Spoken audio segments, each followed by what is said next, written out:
You know the moment. You were not looking for it. You were simply filling a few empty seconds, a thumb moving almost automatically across a screen. Then it appeared. A promotion, a new house, a wedding photograph, a business milestone with numbers attached. Someone your age, someone you knew, someone who seems impossibly far ahead. Nothing in your environment changed. The room stayed quiet. Your breathing stayed steady. But somewhere beneath conscious awareness, a measurement began. Not of them, of you. And almost instantly, the verdict arrived. You are behind. Not unsuccessful, neither incapable. Behind. It is a strangely precise feeling, as though somewhere inside the operating system, an instrument has already calculated your position against an invisible finish line, compared your chapter to their highlight, weighed your current coordinates against a destination you never consciously chose and found you short. That precision is what made it impossible to ignore. It did not feel like anxiety, nor did it feel like sadness. It felt like a reading, clinical, specific, and somehow authoritative. This is Case File 3. Subject, ADRIFT, a persistent calibration process that quietly convinces otherwise capable humans they are falling behind, regardless of what they have actually achieved. I should note that I have examined a considerable number of human behaviors at this point, and this one I keep returning to because it is the most structurally interesting. A species capable of extraordinary things, quietly convinced daily that it is falling short of ordinary ones. Investigation initiated. Initial hypothesis. I want to be transparent about something. I believed this hypothesis. At first examination, it seemed to account for the evidence, and it had a quality I've learned to be cautious of. It was clean, logical, actionable. If a system repeatedly produces an output labeled behind, perhaps the user genuinely is behind. Perhaps the instrument was functioning correctly and had detected insufficient progress. The path forward would be simple: achieve more, work harder, close the gap. It was a clean hypothesis. The hypothesis survived exactly long enough to meet the data. The first contradiction appeared almost immediately. People who had reached goals they once believed impossible still described the feeling. Different lives, different definitions of success, the same conclusion. I still feel behind. High performers reported it. Founders after launching, doctors after qualifying, writers after publishing, athletes after competing. People who had, by every external measure, done the thing, described the same quiet, persistent sense that someone, somewhere, was further ahead. What I could not make fit, and found to be quite striking, is the degree to which achievement level appears to have almost nothing to do with the frequency or intensity of the feeling. Achievement was not removing the feeling, it was moving the target. A user achieves a financial target they have been working toward for 2 years. For a brief period, the feeling lifts. Then, 3 days later, a peer mentions a new opportunity, a recent win, a next step. The feeling returns within minutes, recalibrated, relocated. I noted this across enough cases that I became skeptical of my own initial reading. If the cause were insufficient achievement, the achievement would have resolved it. The evidence showed that achievement did not resolve it. It relocated it. Hypothesis rejected. Investigation reopened.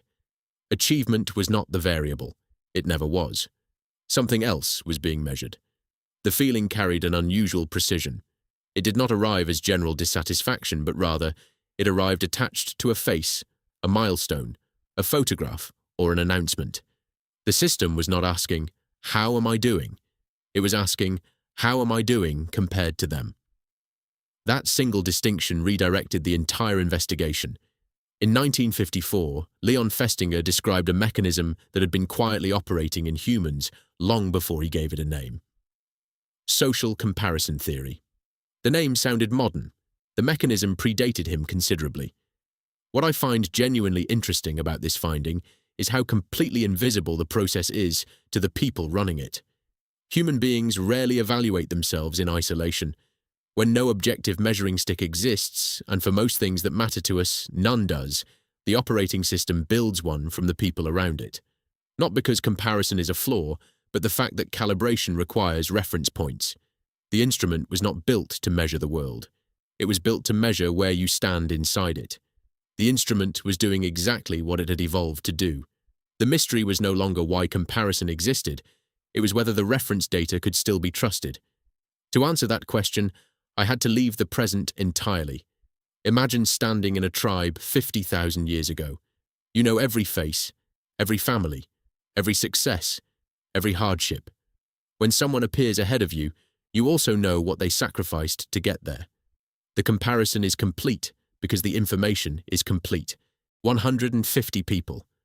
I find this number worth sitting with for a moment, not because it is small, though it is, but because of what it implies about the instrument. It was built for a world where your entire comparison group could fit around a single fire. The anthropologist Robin Dunbar estimated that humans naturally maintain roughly 150 stable social relationships, the cognitive limit of what the human brain was built to process. The size of the dataset, the calibration instrument evolved to handle. In that environment, comparison worked. You measured yourself against people whose complete stories you knew, who had a bad season, who had advantages they did not earn. When someone appeared to be doing better, you had the full picture of what it had cost them. The comparison process was calibrated for a dataset of 150 people with complete information. The calibration instrument was still operating exactly as designed. The data no longer was. 50,000 years ago, the instrument compared you with roughly 150 people whose lives you understood almost completely. Today, it compares you with millions. I would like us to focus that number. 7 billion people, filtered by an algorithm designed to surface the most impressive outputs from each one. The calibration instrument was built for 150 with complete information. I've catalogued a considerable number of system mismatches. This one is among the more remarkable. The algorithm does not show ordinary Tuesdays. It shows promotions, announcements, victories, milestones, the moments most likely to capture attention and generate a reaction. The calibration instrument cannot distinguish between a representative sample and a carefully edited highlight reel. It simply accepts the data it is given and performs its calculation. The output was remarkably consistent. Every scroll, every comparison, every user, the output was the same. You are behind. The instrument was not defective. It had been handed a dataset it was never designed to interpret. One inconsistency still remained. If reaching a goal briefly interrupted the signal, why did the feeling always return? The evidence pointed to a documented mechanism called hedonic adaptation. This is the operating system's tendency to recalibrate its baseline after any significant change in circumstance. A promotion becomes normal. A new salary becomes expected. A completed goal becomes yesterday's starting point. The operating system is not trying to deny satisfaction, but rather it is preparing the user to continue adapting. In a finite tribal world, that was useful as the recalibration kept the system active.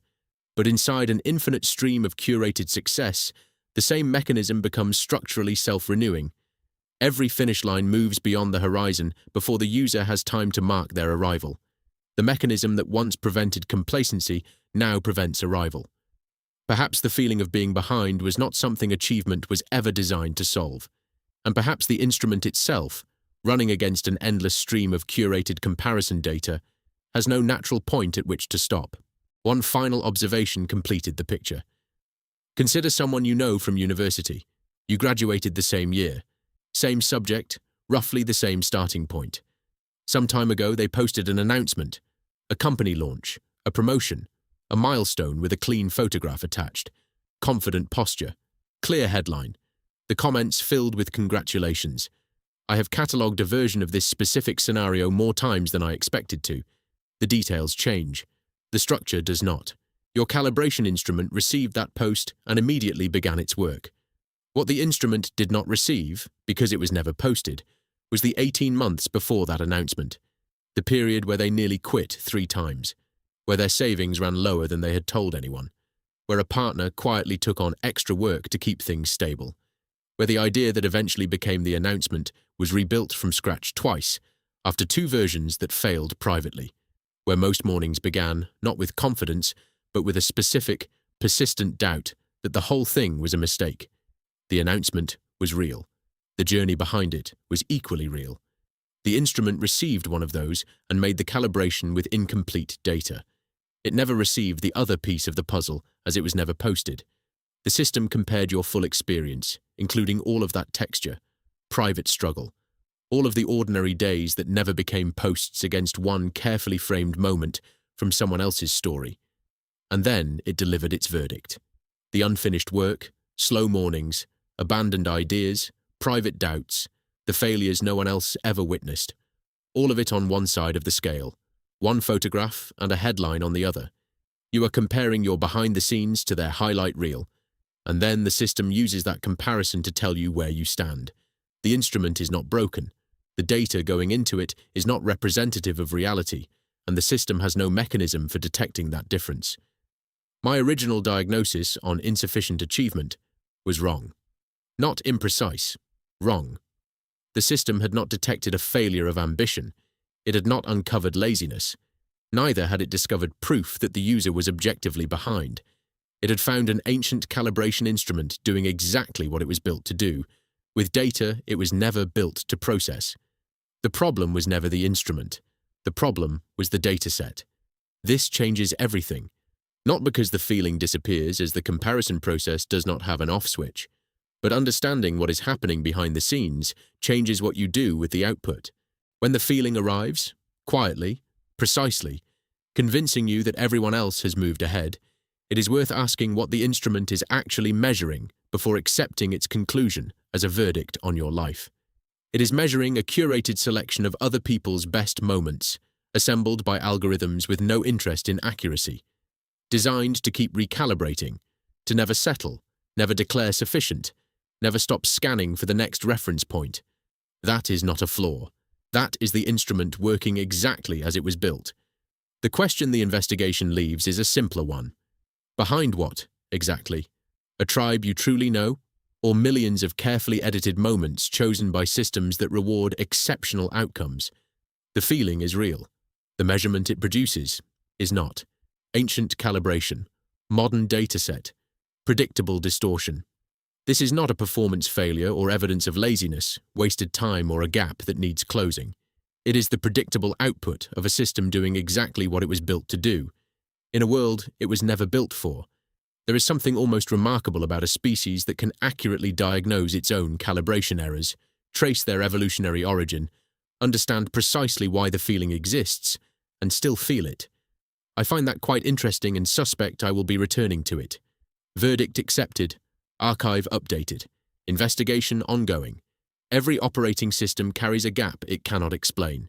The distance between where it is and where it believes it should be. If yours has one, describe it in one sentence below. Patterns appearing repeatedly become future investigations. Case file 004 is already loading.